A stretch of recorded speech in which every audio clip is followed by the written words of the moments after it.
Sungay ng aso? Isang napakalakas at napakabisang gamit pala.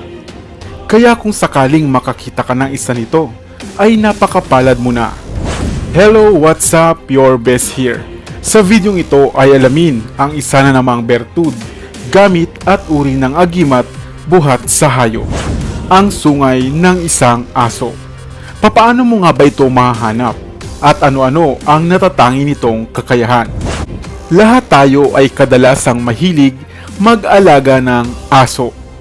Subalit minsan ba ay may napansin ka na isang tumutubong sungay buhat sa alaga mong aso? Maaaring mapapaisip ka, papaano nga ba naman magkakaroon ng sungay ang isang aso? Subalit hindi ka nagkakamali ng pandinig. Tama, aso na mayroong sungay. At iyan ang pag-uusapan natin ngayon. Maraming mga mahihiwagang mga bagay na maaaring matagpuan sa ating mundo. Mga bagay o hayop na nagtataglay ng kapangyarihan na labis na nakamamangha. Tulad na nga lamang ng sungay ng asong jackal, na sinasabing isa na ngang pinakabihira subalit malakas na gamit. Ang jackal o ang asong jackal ay isang uri ng aso na kadalasang umaalulong sa pagsapit ng kabilugan ng buwan. Ang mga asong jackal ay karaniwang wala namang sungay. Subalit ang ilang mga matatandang lahi na nito ay tinutubuan na nga ng animoy isang munting sungay sa bahaging noo nito, gaya ng nasa larawan. Nakadalasang mapapansin mo lamang habang sila ay nakayuko.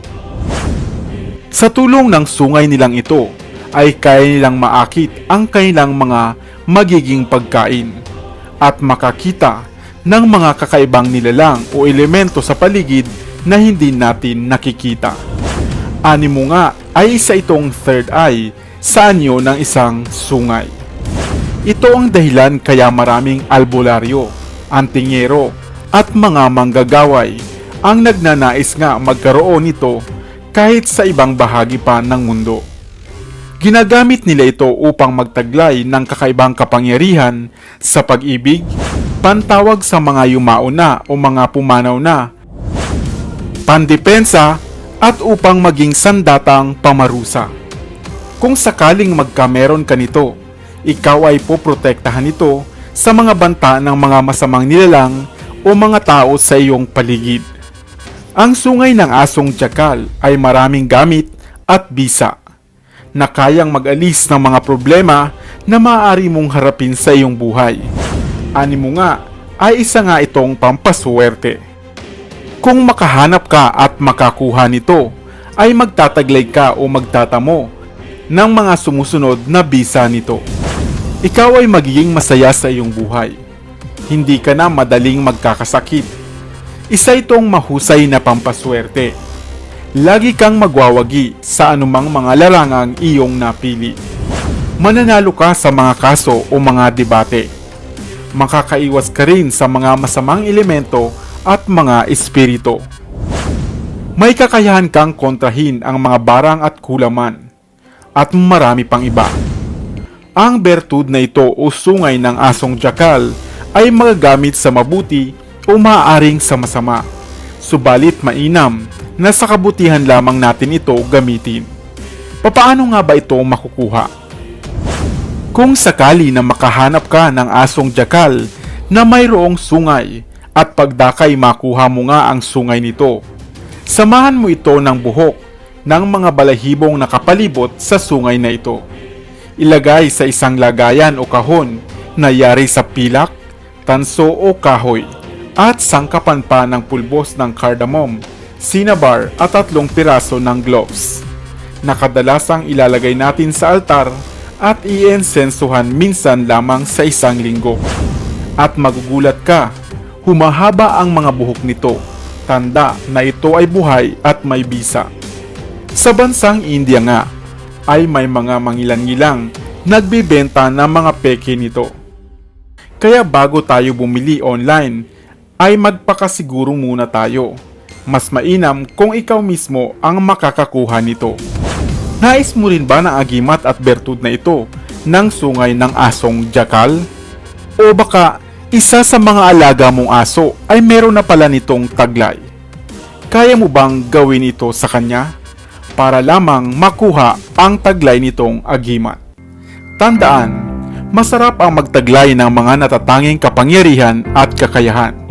Subalit, ang bawat kakayahan ay nangangailangan din ng matinding responsibilidad at huwag natin itong gamitin sa ikasasama ng iba. Sana ay may bago na naman tayong natutunan sa videong ito. Iwan ka naman ng comment sa comment section sa ibaba. I-like at i-share mo na rin para naman sa kaalaman ng iba.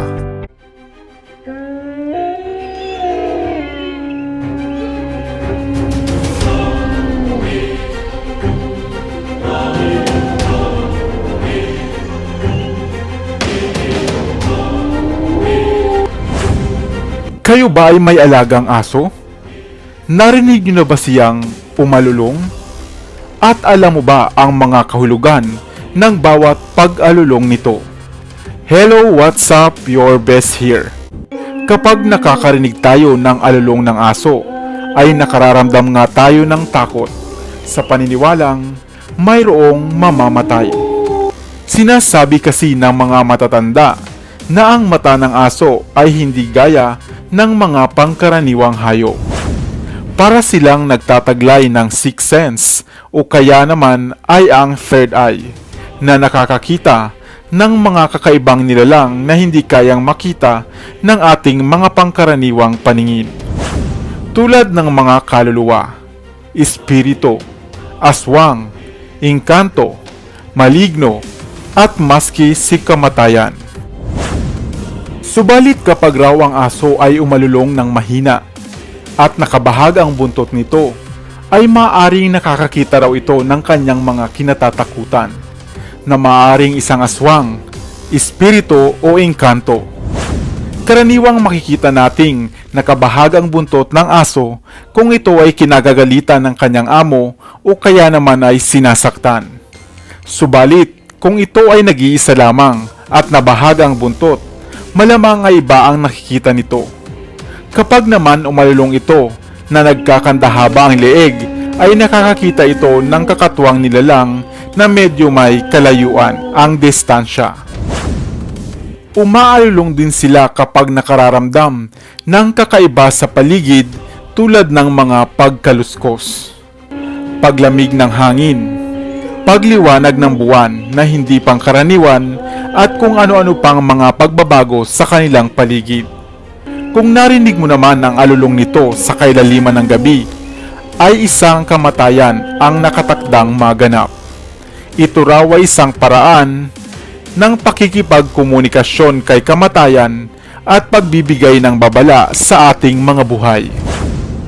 Kapag naalimpungatan tayo sa kahimbingan ng ating pagtulog dahil sa alulong ng isang aso, ibig sabihin raw nito ay may kaluluwang humihiwalay sa kanyang katawan at ito ang nakikita ng aso. Maari din naman na ang pagkarinig mo sa alulong ng aso ay magbigay sa iyo ng kamalasan o kaya ay mahal mo sa buhay alinman sa kamatayan o pagkakasakit ang hatid nito. Kung ang aso mo ang narinig mo naman na umalulong, mas mabuti kung sasawayin mo ito upang mapigilan pa o masopla ang anumang masamang banta ng pag-alulong nito. Pinaniniwalaang ang pag-alulong ay isang way of communication ng mga aso. Kapag sila ay umaalulong, ay pinapahayag lamang nila sa kapwa aso ang kanilang presensya. Ito rin ay para makakuha sila ng atensyon. Kung minsan naman, ay ito ang kanilang itinutugon sa mga naririnig nilang matitinding mga tunog gaya ng maingay na sirena ng sasakyan o kaya naman ay mga malakas na instrumento. Ayon naman sa mga veterinaryo, ang pag-alulong ng isang aso ay isang senyales raw ng nararamdaman nito. Isang karamdaman na maaring may kinalaman sa kanyang sikmura. Ilan sa mga kilalang breeds ng aso na umaalulong ay ang mga Alaskan Malamutes American Eskimo Dogs, Beagles, Coonhounds, Huskies, Native American Indian Dogs, at Tamascan Dogs. Ano man ang hatid sa pag-alulong ng aso, hindi natin ito dapat ikabahala. Sa halip ay lagi lamang tayong magdasal at ipagdasal din natin ang ating mga kapamilya o mga kakilala. Mas makabubuti rin kung ipapasuri natin sa mga veterinaryo o sa mga espesyalista ang ating alagang aso.